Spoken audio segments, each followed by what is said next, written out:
Dans Music Fan, on reçoit Kimber Rose. Son tube, celui qui lui a permis d'exploser et de se faire connaître du grand public, c'est celui-ci. Oh, I know I've been there before, but I ain't sorry.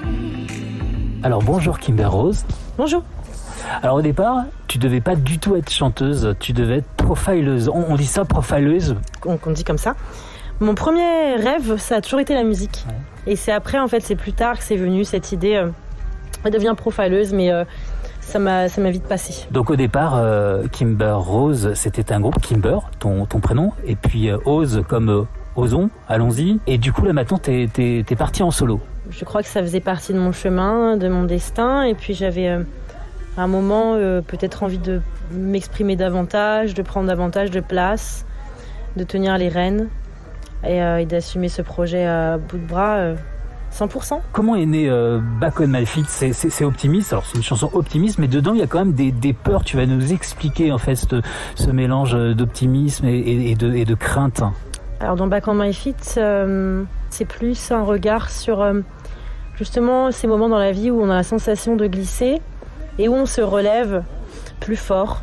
Et ça peut paraître un peu cheesy comme discours, mais je crois que ça peut parler à tout le monde. Il y a toujours des moments dans la vie où on se sent un peu moins fort que d'autres. Et pour moi, c'était important de décrire quelque chose, de revenir avec une chanson qui se porte vers l'avenir et qui se porte aussi surtout vers l'espoir. Voilà. Alors, il y a une autre chanson que moi j'ai bien aimée, Only Lesson. C'est une chanson qui parle des échecs, qui se transforme en force.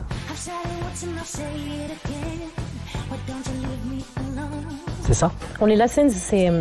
Il y a une phrase qui revenait souvent dans ma vie, que je disais souvent avec mon petit frère, avec qui on a écrit cette chanson, c'est que les échecs, justement les choses en tout cas qu'on a l'impression de ne pas avoir réussi dans la vie, peuvent aussi être vues comme des leçons plutôt que comme des échecs. Et j'avais envie d'écrire là-dessus, et puis j'ai vécu un moment dans ma vie assez difficile, dans une relation amoureuse qui se finissait très mal. Et justement j'avais envie de voir ça comme une leçon pour moi, comme quelque chose qui me donnerait des clés pour la suite de ma vie sentimentale et personnelle. Donc c'est comme ça qu'est née cette chanson en fait. Pour moi c'est une chanson qui symbolise la sublimation, c'est-à-dire prendre quelque chose qui n'est pas forcément très beau et essayer d'en faire quelque chose de joyeux qui donne de la force, du peps et qui donne envie de se tourner encore une fois vers l'avenir. Alors sur cet album, le dernier album, il y a Sofiane Pamart. Forcément, un grand artiste, moi que j'aime beaucoup visuellement aussi, c'est magnifique hein, visuellement ce qu'on peut voir notamment sur YouTube.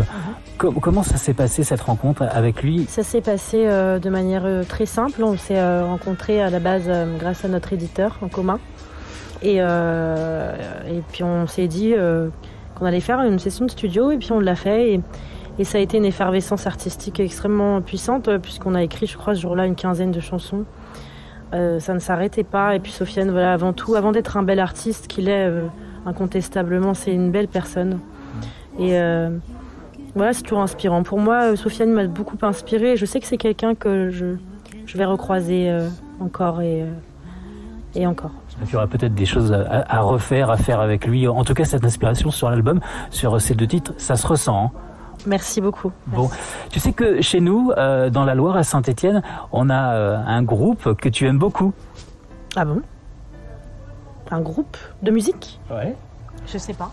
À Saint-Étienne, il y a un quartier qui s'appelle Terre Noire.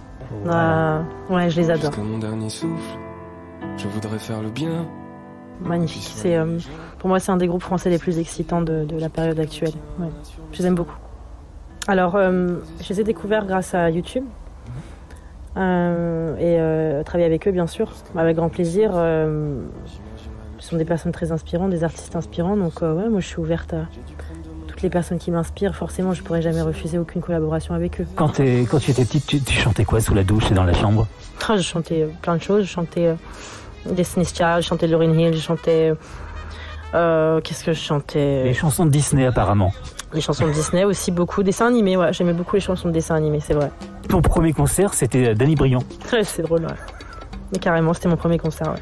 C'était un concert gratuit dans ma ville quand j'étais enfant et ma mère avait décidé d'y aller. Donc voilà, c'était... Mais c'est du coup mon premier concert. Merci.